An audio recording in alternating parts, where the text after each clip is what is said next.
तो आज का जो हमारा टॉपिक है साइन कन्वेंशन को लेके, है ना। Sign convention for reflection by spherical mirror.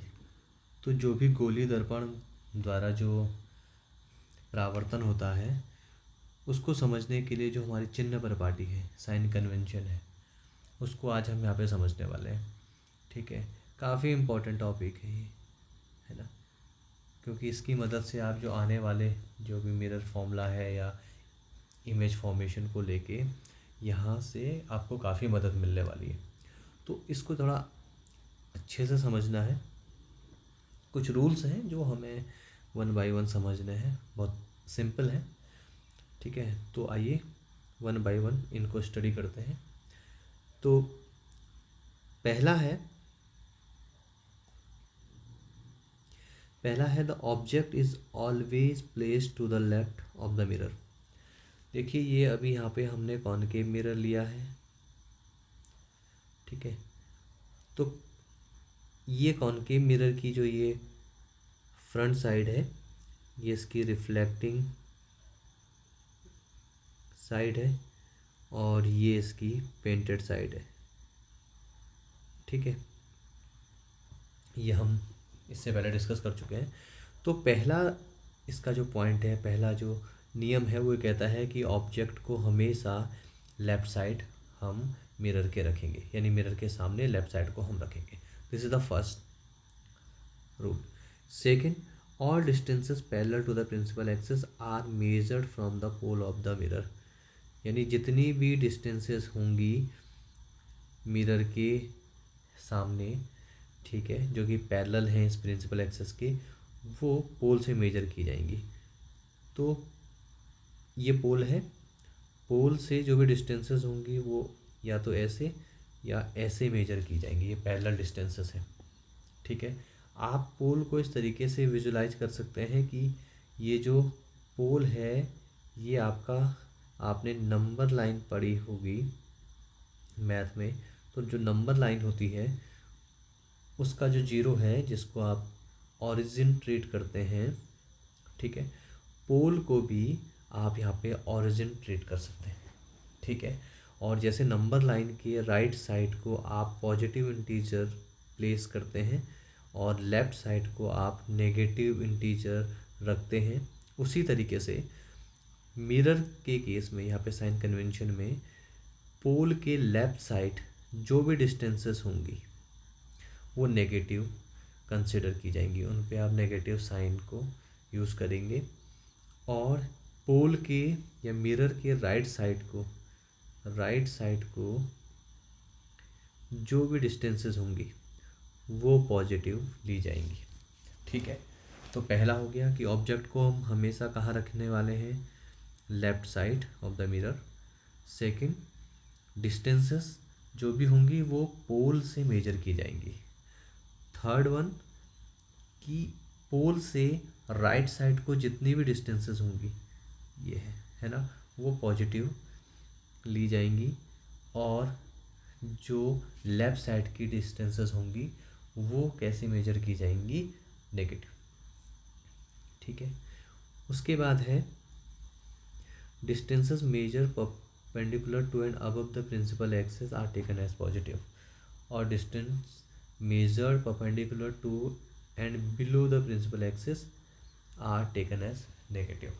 तो ये कह रहा है कि जो भी डिस्टेंसेस इस प्रिंसिपल एक्सिस से ऊपर के लिए मेजर की जाएंगी, यानी परपेंडिकुलर ऊपर के लिए या परपेंडिकुलर नीचे के लिए मेजर की जाएंगी, है ना। आप इसको ये समझ सकते हैं कि जैसे ये ओरिजिन है तो ये आपकी पॉजिटिव एक्स डायरेक्शन हो गई, इधर के लिए आपकी नेगेटिव एक्स डायरेक्शन होगी, ऊपर के लिए आपकी पॉजिटिव वाई एंड नीचे के लिए माइनस वाई। तो ऊपर की जो डिस्टेंसेस होंगी, यानी मेनली हम बात कर रहे हैं हाइट की बात कर रहे हैं, तो हाइट जो ऊपर के लिए ली जाएगी, कंसिडर की जाएंगी, वो पॉजिटिव होगी, और नीचे के लिए जो कंसिडर की जाएगी वो नेगेटिव होगी। तो इस तरीके से ये कुछ सेट ऑफ रूल्स हैं जो हमको समझने हैं, याद रखने हैं, क्योंकि आगे काफ़ी काम आने वाले हैं। तो मैं एक बार फिर से शॉर्ट में इसको ब्रीफ कर देता हूँ। फर्स्ट वन इज़, जो भी अपना ऑब्जेक्ट होगा वो हमेशा मिरर के सामने लेफ्ट साइड को रखा जाएगा, चाहे कोई भी मिरर हो, कॉनकेव हो या कॉन्वेक्स मिरर हो, ठीक है। सेकंड, जितनी भी डिस्टेंसेस होंगी वो प्रिंसिपल एक्सेस की वो पोल से मेजर की जाएंगी, ठीक है। ये पोल है, इससे मेजर की जाएंगी और इसको आप ओरिजिन कंसिडर कर सकते हो, है ना, जैसा नंबर लाइन के केस में हम करते हैं। तीसरा, जितने भी डिस्टेंसेस मेजर की जाएंगी वो पोल से, या अगर वो लेफ़्ट के लिए मेजर की जा रही है तो आप नेगेटिव लोगे, और अगर राइट के लिए अगर आप मेजर कर रहे हैं तो वो पॉजिटिव ली जाएंगी, ठीक है। और आप परपेंडिकुलर डिस्टेंसेस, अगर ये प्रिंसिपल एक्सेस के ऊपर अगर आप डिस्टेंसेस मेजर करेंगे, हाइट अगर ऊपर की ओर है तो पॉजिटिव कंसिडर की जाएगी, और अगर नीचे के लिए आप मेजर कर रहे हैं तो वो नेगेटिव कंसिडर की जाएगी, चाहे यहाँ ही अगर मिरर के पीछे भी होगी, ऊपर होगी तो पॉजिटिव, नीचे होगी तो नेगेटिव। तो ये साइन कन्वेंशन थे, ठीक है। अब चलते हैं मिरर फॉर्मूले पे। तो अभी हम बात करने वाले हैं मिरर फॉर्मूला की, दर्पण सूत्र की। तो मिरर फॉर्मूला क्या है? मिरर फॉर्मूला होता है focal length equal to image distance. Image distance कहाँ से मेजर की जाएगी? पोल से की जाएगी, ठीक है। अभी आगे सब कुछ समझ आएगा, अभी आप इसको समझने की कोशिश कीजिए। प्लस 1/ऑब्जेक्ट डिस्टेंस, और ऑब्जेक्ट की डिस्टेंस भी कहाँ से होगी? From pole. तो यहाँ पे लिख सकते हो from pole, and here again you can write from pole या पी से, ठीक है। तो मान लीजिए आपने ऑब्जेक्ट को यहाँ कहीं रखा है, ठीक है, और ये तो आपका ऑब्जेक्ट हो गया। तो ये जो डिस्टेंस होगी इसकी पी से, इसको हम कहेंगे ऑब्जेक्ट डिस्टेंस फ्रॉम पोल। तो फोकल लेंथ को हम रिप्रेजेंट करते हैं स्मॉल एफ से। फोकल लेंथ कौन सी डिस्टेंस होती है? ये वाली होती है, पी और एफ के बीच की डिस्टेंस, ठीक है। और इमेज डिस्टेंस क्या होगी? जहाँ पे इमेज आपकी फॉर्म होगी वो डिस्टेंस पोल से, इसको हम भी से रिप्रेजेंट करते हैं, डिनोट करते हैं। प्लस इमेज की डिस्टेंस, इसको हम यू से डिनोट करते हैं। तो ये फॉर्मूला है मिरर फॉर्मूला। तो आप इसको वर्ड फॉर्म में इस तरीके से समझ सकते हैं, और ये इसका मैथमेटिकल नोटेशन फॉर्म में है, ठीक है। तो 1/एफ यानी small f equal to v plus u, the mirror formula. कैसे समझना है आप इसको समझिए। ऑब्जेक्ट कहाँ पे रखा हुआ है? सी और एफ के बीच में। तो ये डिस्टेंस हो गई यू, ठीक है। अब हमको पता है इसका जो इमेज बनता है वो सी के बाद यहाँ कहीं बनता है, इससे बड़ी इमेज बनती है, उल्टी बनती है, सी के पीछे बनती है। तो ये वाली डिस्टेंस ये इमेज है, ठीक है, ये इमेज है। ये डिस्टेंस आप इसको किससे डिनोट करेंगे? भी से। तो ये भी है, तो इसकी भी डिस्टेंस कहाँ से मेजर किया आपने? पी से। तो ऑब्जेक्ट की डिस्टेंस पी से, इमेज की डिस्टेंस पी से, एंड द फोकल लेंथ यानी फोकस दूरी, इन सब के बीच का जो रिलेशन है वो मिरर फॉर्मूले द्वारा रिप्रेजेंट किया जाता है। हिंदी में अगर देखें तो ये है फोकस दूरी, फोकल लेंथ। वी होगा प्रतिबिंब की दूरी,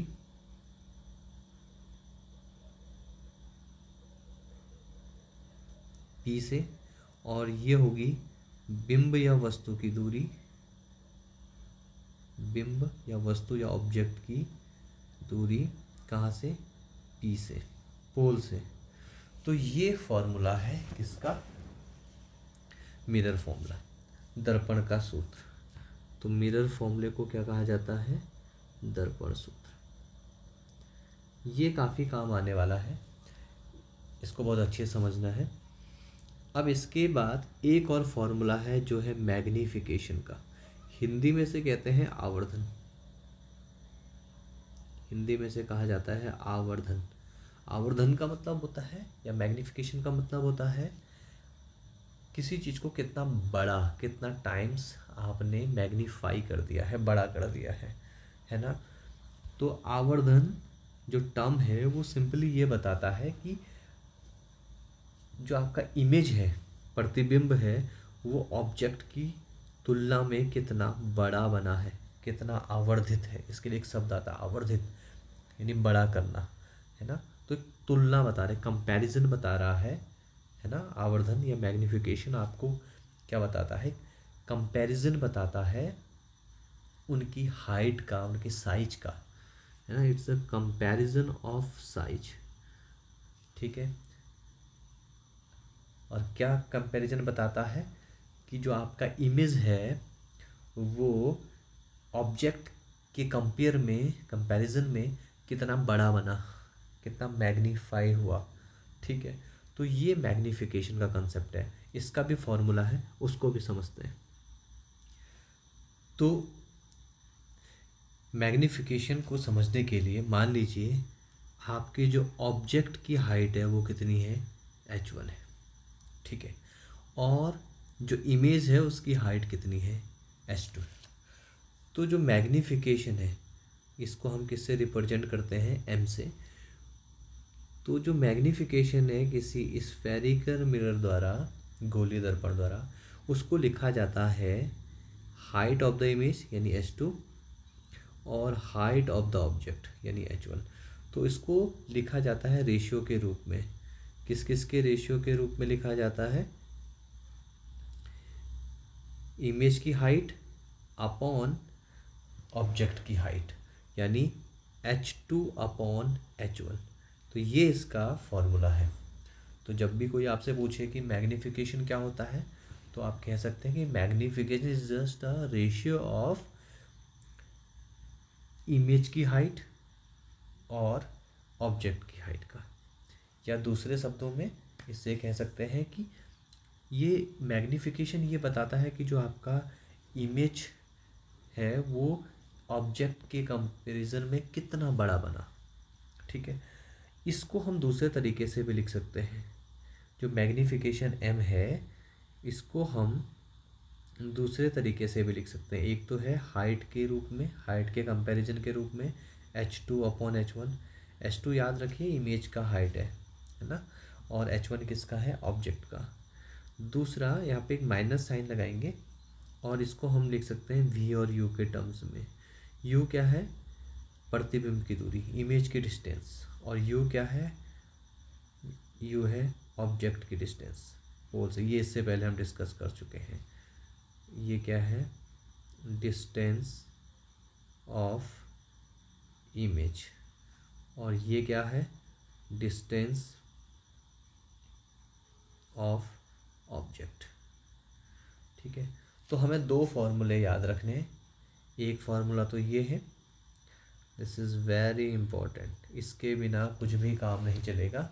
तो ये हमें याद रखना ही होगा, h2 upon h1 equal to minus v upon u। तो इसको कैसे यूज करना है, कैसे अप्लाई करना है, ये सब हम इसके बाद जब न्यूमेरिकल क्वेश्चन करेंगे तो वहाँ पे इसकी क्लैरिटी बन जाएगी।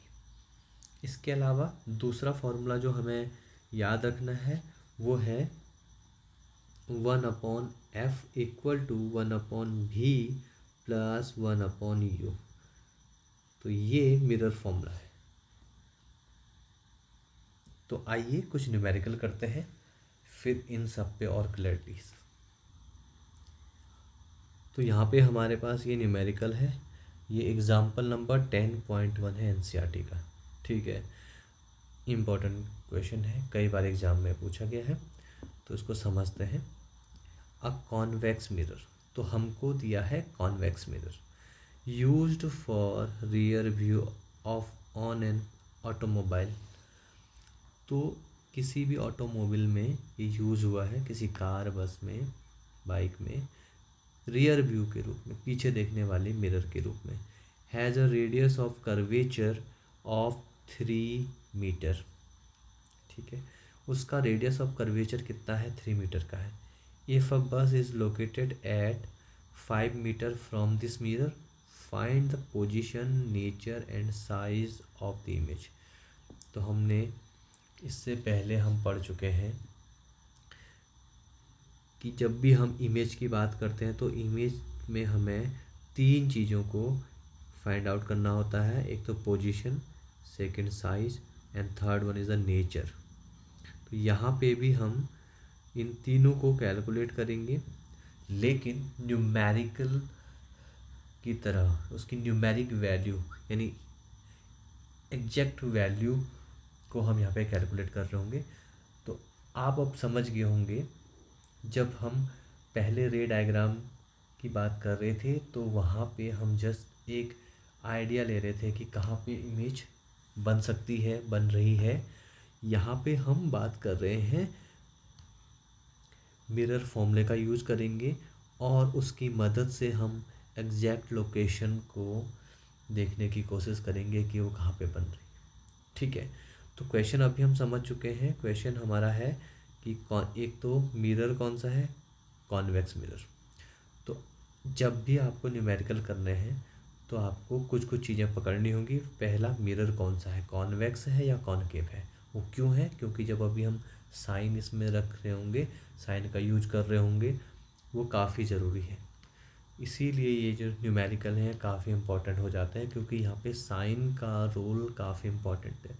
अगर आपने एक भी साइन अगर गलत लगाया तो आपका वैल्यू, आपका आंसर टोटली डिफरेंट होगा। तो वो रिज़ल्ट जो आपको मिलेंगे वो रॉन्ग प्रेडिक्शन होंगे।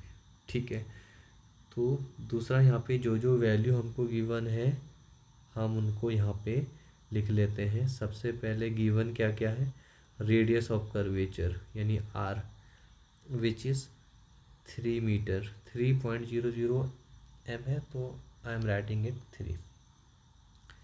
Second one we have given you, है ना। Bus is located at 5 metre from the mirror. तो मान लीजिए मान लीजिए ये मिरर है, साइड मिरर है, इससे 5 मीटर की डिस्टेंस पे आपकी बस है। ये बस है, तो ये बस एक ऑब्जेक्ट का काम करेगी यहाँ पे। तो ये u हो गया, क्योंकि आप p से मेजर करेंगे इस वैल्यू को, और ये वैल्यू कितनी है, 5 मीटर। u का वैल्यू है 5 मीटर, तो u हो जाएगा 5 metre. Okay, and now you have to calculate the value of v and other m also. तो कैसे करेंगे, क्या करेंगे, अभी उस पर बात करते हैं। सबसे पहले हम यहाँ पे लिखेंगे फॉर्मूला। तो फॉर्मूला क्या होता है, फॉर्मूला होता है 1/f equal to 1/v plus 1/u। अभी दिक्कत क्या है, फॉर्मूले में f, तो f हमको गिवन नहीं है, v हमको कैलकुलेट करना है, u हमको दिया है 5। तो अभी हमको 2-3 चीज़ें यहाँ पे ध्यान रखनी है। फर्स्ट वन इज़ f कैसे निकलेगा। तो हमने एक रिलेशन देखा था r और f का, r इक्वल टू 2f, है ना। ये रिलेशन हमने अपने दूसरे वीडियो में डिस्कस किया था, जब हम फोकस निकाल रहे थे, है ना। उस टाइम पे हमने ये रिलेशन हमको मिला था। तो जब भी आपको रेडियस ऑफ कर्वेचर दिया जाएगा क्वेश्चन में, तो आप उसकी मदद से फोकल लेंथ निकाल सकते हैं। तो फोकल लेंथ कैसे निकलेगा, f equal to r/2। r का वैल्यू है 3 मीटर/2। तो यहाँ पे हमें r से हमने f की वैल्यू कैलकुलेट कर ली, ये आ जाएगी 1.5 मीटर। ठीक है, जब आप इसको कैंसिल आउट करोगे तो ये वैल्यू आ जाएगी 1.5 मीटर, f का value.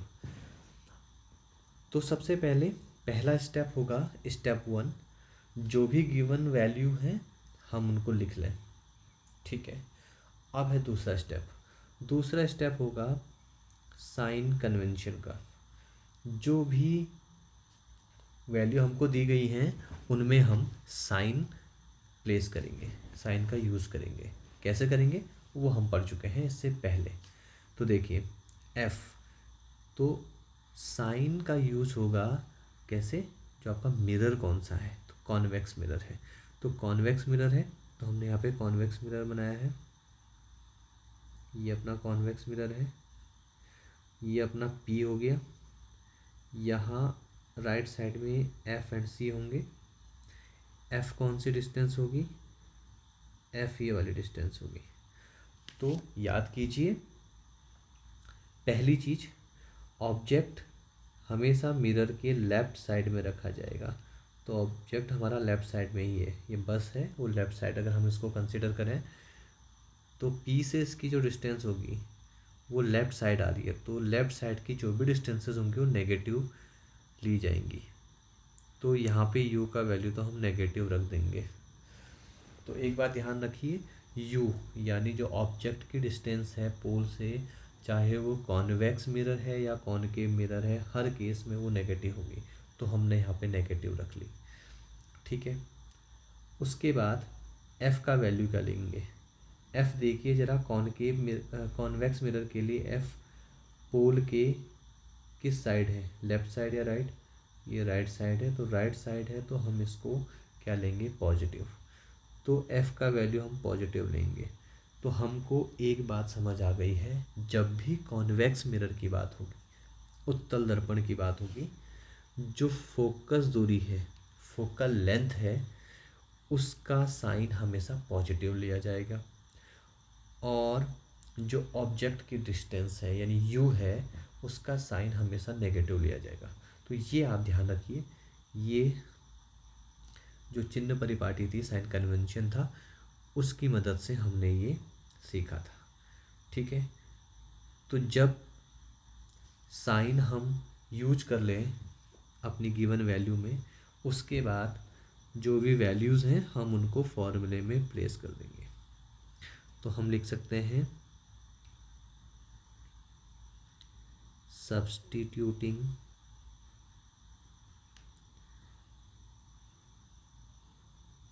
the values in equation 1,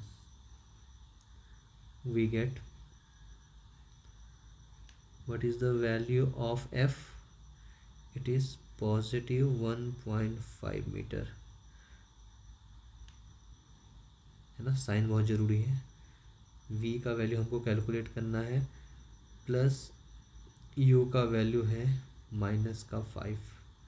ठीक है, तो ये क्या हो जाएगा, 1.5 equal to 1/v, plus minus का माइनस 1/5। अगेन अभी हम जो वेरिएबल हैं या कांस्टेंट है उनको ट्रांसफ़र करेंगे।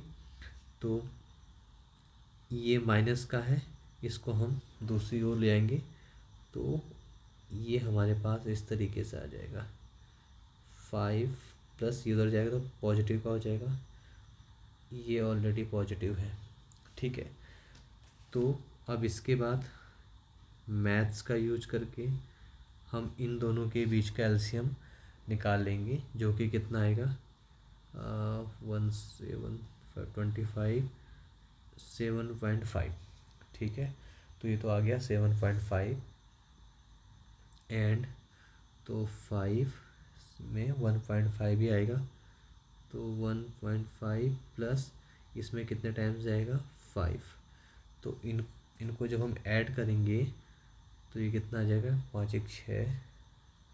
ठीक है, तो ये हो जाएगा आपका 6.5/7.5।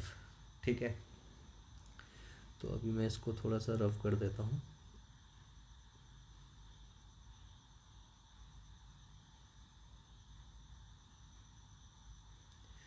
तो 1/v का वैल्यू आया 6, पॉजिटिव का 6.5/7.5, यह भी पॉजिटिव का ही आया है। अब इनको क्रॉस मल्टीप्लाई करके हम लिख सकते हैं v इक्वल टू 7.5/6.5। तो 0.5 दोनों के पॉइंट को हम हटा सकते हैं, और इसके बाद जब हम इनको कैंसिल करेंगे तो हमारे पास v का वैल्यू आ जाएगा 1.15 मीटर और ये भी पॉजिटिव है, तो v का वैल्यू आ गया 1.15 मीटर। यानी जो आपका इमेज की पोजीशन होगी वो पॉजिटिव की क्या आई है 1.15 मीटर। यानी पॉजिटिव मतलब ये कहाँ की ओर बनेगा, तो जब भी वैल्यू पॉजिटिव आती है तो p से वो कहाँ की ओर होगा, राइट साइड। यानी ये जो इमेज बनेगी वो कहाँ होगी, मिरर के अंदर, यानी राइट साइड को बन रही होगी कहीं ना कहीं यहाँ। और कितनी डिस्टेंस पे बन रही होगी, 1.15 मीटर डिस्टेंसेस पे। पॉजिटिव वैल्यू है ना, तो v का पॉजिटिव वैल्यू यही शो करता है, रिप्रेजेंट करता है कि आपकी इमेज कहाँ बनी है, राइट साइड को। ये तो हमने पढ़ा था, है ना। तो ये मिरर के अंदर बनेगा, मिरर के अंदर 1.15 मीटर की दूरी पर। ठीक है, अब हमको कैलकुलेट करना है m का वैल्यू, सो दैट हम बता पाएँ कि कितना उसका साइज़ क्या है। ठीक है, तो अभी हमको निकालना है मैग्नीफिकेशन। तो मैग्नीफिकेशन m इक्वल टू होता है H2/H1 इक्वल टू -v/u। तो अभी हमको H1 और H1 का वैल्यू तो दिया नहीं है, तो हमारे लिए काफ़ी मुश्किल होगा H1 H2 निकालना। तो हमारे पास v और u का वैल्यू है, हम यहाँ पे इनकी वैल्यू की मदद से बाकी चीज़ें निकाल सकते हैं। तो v का वैल्यू तो हमने रख दिया है, सॉरी माइनस का साइन तो हमने पहले रख दिया।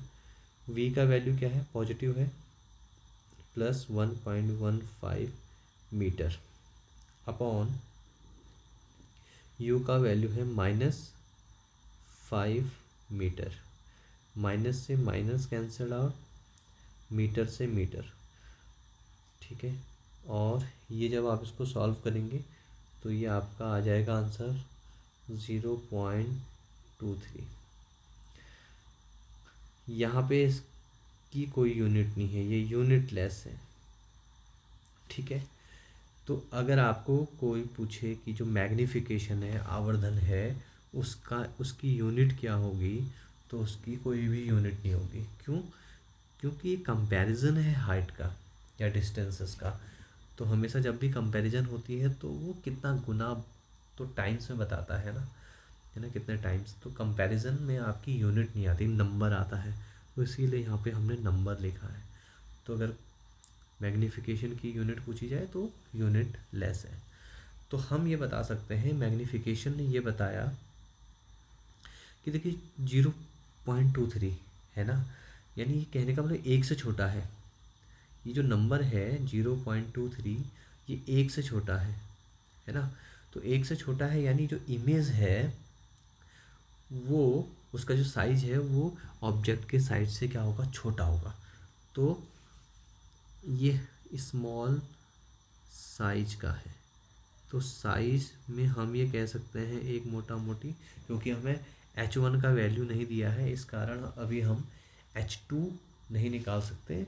लेकिन हमें m के वैल्यू से इतना आइडिया तो लग गया है कि ये एक से छोटा है, तो हम कह सकते हैं कि जो इमेज का साइज है वो ऑब्जेक्ट के साइज से छोटा होगा। ठीक है, एक चीज़ कितना छोटा होगा, हम कह सकते हैं 0.23 टाइम्स छोटा, इतना गुना छोटा बना। अभी दूसरी चीज़, अभी इसके बारे में क्या लिखोगे, पोजीशन क्या लिखोगे। तो मैं इसको यहाँ पे लिख दूँ, तो अगर आप जब इसके रिजल्ट लिखेंगे तो फर्स्ट पोजीशन, स्थिति कहाँ पे बनी, स्थिति बनी दर्पण के अंदर, inside mirror at a distance of 1.15 meter from pole P. Second, size size क्या है, स्मॉल, कितना 0.23 times smaller. And last one is nature, प्रकृति। तो what will be the nature, nature इसका हो जाएगा, क्योंकि देखो मिरर के अंदर बन रहा है, इनसाइड द मिरर, तो जो मिरर के अंदर बनता है ना, और मिरर के अंदर जो भी इमेज बनती हैं वो हमेशा वर्चुअल होती हैं, और जो वर्चुअल इमेज होती हैं वो कैसी होती हैं, अपराइट होती हैं, सीधी होती हैं। तो हम कह सकते हैं आभासी व सीधा। तो ये काफ़ी इम्पॉर्टेंट कंसेप्चुअल क्वेश्चन था, जिसमें हमने देखा कि जो भी हमारे लिए गिवन इन्फॉर्मेशन है उनकी मदद से हम किसी भी गिवन प्रॉब्लम को कितनी आसानी से सॉल्व कर सकते हैं। तो ये केस हमने किसके लिए देखा था, कॉन्वेक्स मिरर के लिए। तो इस क्वेश्चन को करने के बाद हमें 2-3 चीज़ें जो समझ आई, हम उनको एक बार रिवाइज कर लें, है ना। तो पहली चीज़ तो जो हमें यहाँ से समझ आई वो थी, सबसे पहला स्टेप है राइट द गिवन इंफॉर्मेशन। जो भी गिवन इंफॉर्मेशन है, जो भी दिया गया है क्वेश्चन में, प्रॉब्लम में, आप उनको लिख लीजिए। स्टेप 2, दूसरा स्टेप क्या होगा, यूज साइन कन्वेंशन। तो साइन कन्वेंशन यानी चिन्ह परिपाटी का यूज कीजिए टू गिव और मेंशन दिस साइन। ठीक है, जैसे ही आपने साइन मेंशन कर दिए, उसके बाद नेक्स्ट स्टेप है राइट द फॉर्मूला। ठीक है, एंड स्टेप 4 किस चीज़ का है, स्टेप 4 है put all the values in the formula। and step 5, calculate।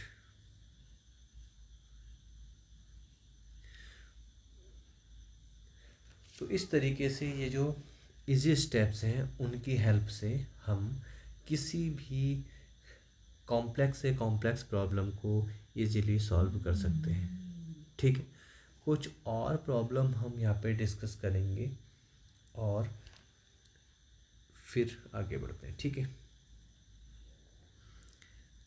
तो एक प्रॉब्लम है हमारे पास, find the focal length of a convex mirror whose radius of curvature is 32 centimetre. तो यहाँ पे क्या है, focal length of a convex mirror.